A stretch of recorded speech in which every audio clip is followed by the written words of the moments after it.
نام پر جان دو, مصطفیٰ جان احمد کے دین پر جان دو. یہ جان کی قیمت ہے, جان اللہ رب العزت کی دی ہوئی بہت بڑی نعمت ہے. یہ سارے سر ڈھونگ, یہ سراسر ڈھونگ, یہ جو آوازی کا کھیل کھیلتے ہیں, یہ جو سراسیمگی اور بیچارگی ہمارے دل و دماغ میں چھائی ہے, یہ صرف اور صرف لا علم کی کمی ہے. صرف اور صرف علم کی کمی کی وجہ سے میں کہتا ہوں پڑھو گے لکھو گے نہیں, علماء کے پاس بیٹھو گے نہیں, کہاں سے ان سب چیزوں کا شعور آئے گا, کہاں سے یہ ساری چیزیں سیکھو گے. اللہ رب العزت ہم تماموں کو اس کی توفیق عطا فرمائے. تم مصطفیٰ جان احمد کے کلمہ پڑھنے والے سنو, تم مصطفیٰ کا کلمہ پڑھنے والے ہو, مصطفیٰ کا کلمہ پڑھنے والا مصطفیٰ کی سنت پر نہیں چلے گا تو کون چلے گا؟ تمہارے کالے کرتوتوں کی وجہ سے لوگ ہمارے اوپر کیچڑ اچھالتے ہیں. پوچھ ہمارے ان علماء سے, سنجے کلکتوی سے پوچھیے, غلام دلاوی اظہری بھائی سے پوچھیے, ہمارے الفت بھائی سے پوچھیے, ہمارے نقیب ہندوستان مشاہد بھائی سے پوچھیے. جب ایئرپورٹ پر ہم لوگ پہنچتے ہیں تو سب سے خطرناک طریقے سے ہم لوگوں کی چیکنگ ہوتی ہے. دوسرے لوگوں سے صدری نہیں اتروائی جاتی ہے, ہمیں کہا جاتا ہے صدری اتارو. دوسرے لوگوں سے ٹوپی نہیں اتروائی جاتی ہے, ہم سے کہا جاتا ہے ٹوپی اتار لو, جیسے کہ اکیلا ہم ہی ایئرپورٹ اڑا دیں گے. یہ دماغ میں یہ تباہی کس نے پھیلائی, دماغ میں یہ اندیشہ کس نے پیدا کیا, مسلمانوں کے حوالے سے سوچ کس نے خراب کر لی. آج سے کچھ دنوں پہلے جب کوئی پنڈت کسی راستے سے گزر رہا تھا, جاتے ہوئے دیکھا راستے میں بہت بڑا پتھر ہے, لوگ کرا رہا تھا تو دیکھا راستے سے پتھر ہٹ گیا. وہ پنڈت بولتا ہے ضرور اس راستے سے کسی مسلمان کا گزر ہوا ہوگا, تو اس راستے سے پتھر ہٹ گیا. لوگوں نے پوچھا ہے پنڈت جی اتنی گارنٹی کے ساتھ کیسے بول سکتے ہیں کہ اس پتھر کو مسلمان ہی ہٹایا ہوگا؟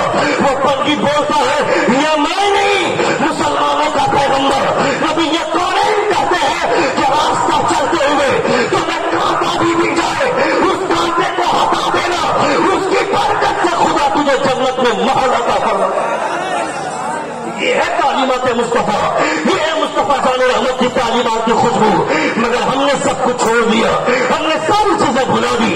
دیکھ لیا سلمان خان کو, وہ اپنے ہاتھ میں کڑا پہن کر گھوم رہا ہے, یہ بھی کڑا پہننے لگا. دیکھ لیا کہ وہ کان میں جھمکا پہن رہا ہے, یہ بھی جھمکا پہن کر گھومنے لگا. میں کہتا ہے ظالم, یہ کان چھڑوانا یہ حضرت حاضرہ کی سنت ہے, یہ عورتیں چھڑوائیں گی, مگر تو کان کیوں چھڑا رہا ہے؟ تو اپنے کان میں ہول کر کے یہ کان میں جھمکا لگا کر گھوم رہا ہے. بتا تو بارات جائے گا یا تیری بارات آئے گی؟ بتا تو مرد ہو کر کے لڑکی بننے کی کوشش کر رہا ہے. کون ہے وہ سلمان خان, کون ہے وہ شاہ رخ خان, کون ہے وہ امیر خان, جسے تو مسلمان کہتا ہے؟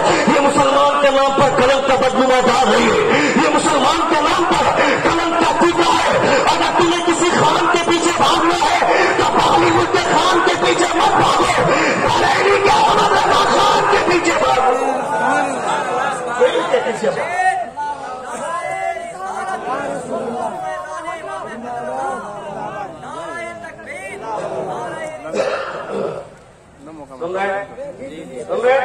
کتنے لوگ سن رہے تھے؟ ہاتھ لگا کہیں یا رسول اللہ, اور دوست کہیں یا حبیب اللہ. ہمارے نشاد بھائی نے بھی بڑی محنت کی, مجھے بھی کافی محنت کر پڑی آپ کو سنانے کے لیے. الحمدللہ. یہ اتار دیں گے پلیز. ایک بار زور سے اپنے دونوں ہاتھوں کو فضا میں لڑا کر کہیں یا رسول اللہ.